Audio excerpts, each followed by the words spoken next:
Assalamu alaikum.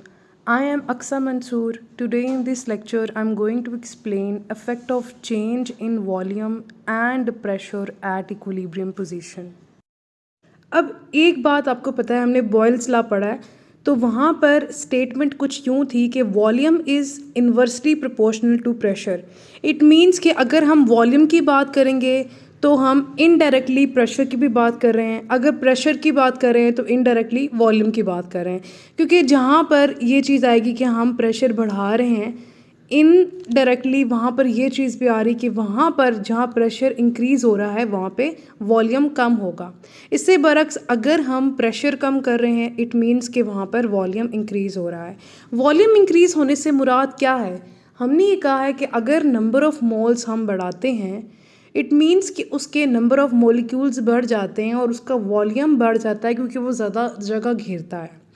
तो जिसके जो नंबर ऑफ़ मोल्स ज़्यादा होंगे उसी का वॉल्यूम भी ज़्यादा होगा. तो इक्विलिब्रियम पोजीशन पर अगर हम प्रेशर को इंक्रीज़ करते हैं, यानी कि एक रिएक्शन है कोई भी और वहाँ पर उसकी इक्विलिब्रियम स्टेज रीच हो गई है, यानी कि rate of forward reaction rate of reverse reaction के इक्वल हो गया है लेकिन ऑपोजिट डायरेक्शन में टेक प्लेस कर रहा है. तो इस केस में अगर हम प्रेशर को इंक्रीज़ करते हैं या हम ये कह सकते हैं कि हम वॉल्यूम को डिक्रीज़ कर रहे हैं, तो इक्विलिब्रियम उस डायरेक्शन में शिफ्ट करना शुरू कर देता है जहाँ पर नंबर ऑफ़ मोल्स कम होते हैं. ठीक है, चाहे वो रिएक्टेंट की साइड भी हो सकती है, वो प्रोडक्ट की साइड भी हो सकती है. अगर प्रोडक्ट में नंबर ऑफ़ मोल्स कम है और रिएक्टेंट्स में नंबर ऑफ़ मोल्स ज़्यादा हैं तो रिएक्शन जो है वो फॉरवर्ड मूव करना शुरू कर देगा, क्योंकि प्रोडक्ट साइड पे मैंने आपको कहा है कि नंबर ऑफ़ मोल्स कम है, यानी कि वहाँ पर प्रोडक्ट का जो वॉल्यूम है वो कम है.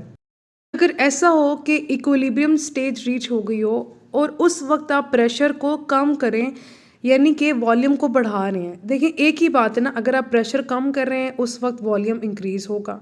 तो ऐसी स्टेज पर इक्विलिब्रियम उस डायरेक्शन में शिफ्ट करेगा जहाँ पर नंबर ऑफ़ मोल्स ज़्यादा होंगे. सपोज़ करें कि आपके रिएक्टेंट्स के मोल ज़्यादा हैं और प्रोडक्ट के मोल्स कम हैं.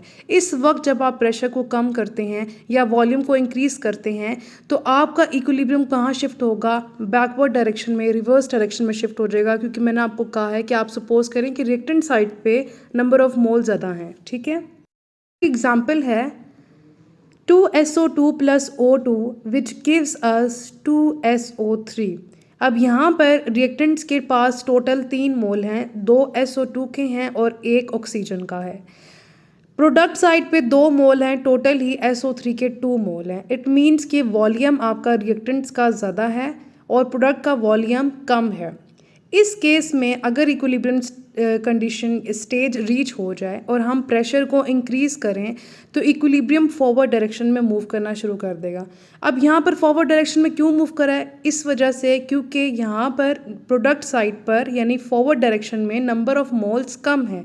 तो इस स्ट्रेस को, यानी कि जो प्रेशर है और वॉल्यूम के चेंज का जो स्ट्रेस आया है, इस स्ट्रेस को कम करने के लिए जो इक्विलिब्रियम पोजीशन है वो फॉरवर्ड डायरेक्शन में मूव करना शुरू कर देगी जहाँ पर नंबर ऑफ़ मोल्स कम होंगे.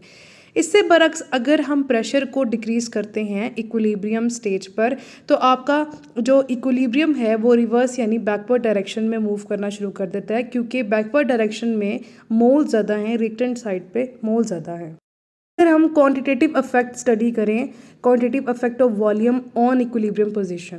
अब एक बात आपने ये जहन में रखनी है कि अगर हम प्रेशर को या वॉल्यूम को चेंज करते हैं, ये क्या है कि स्ट्रेस हैं, अगर इसको हम चेंज करते हैं तो इक्विलिब्रियम पोजीशन आपकी डिस्टर्ब होगी, यानी कि या तो वो फॉरवर्ड डायरेक्शन में जाएगी या तो बैकवर्ड डायरेक्शन में, लेकिन KC डिस्टर्ब नहीं होगा, KC कांस्टेंट रहेगा.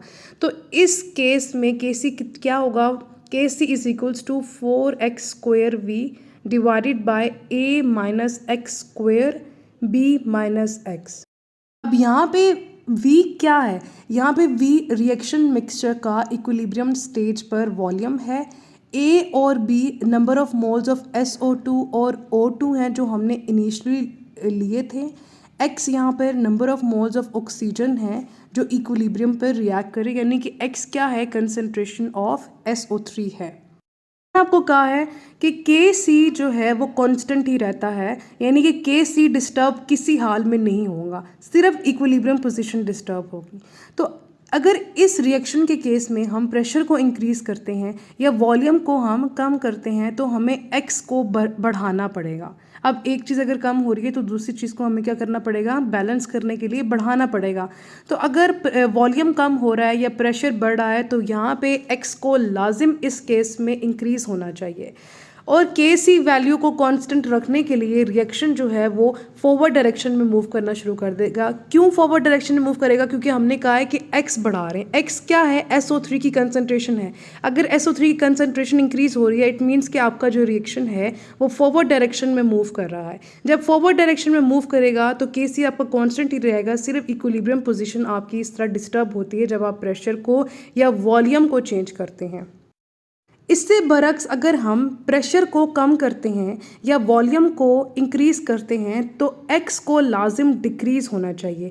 एक्स क्या है? SO3 की कंसंट्रेशन है, यानी कि कम SO3 बनेंगे। अब इस केस में के सी को कांस्टेंट रखने के लिए जो रिएक्शन है वो बैकवर्ड डायरेक्शन में मूव करना शुरू कर देगा, क्योंकि हमने कहा है कि इस केस में जब हम प्रेशर को डिक्रीज करते हैं तो SO3 यानी एक्स की जो एक्स है SO3 की जो कंसंट्रेशन है वो कम होना शुरू हो जाती है।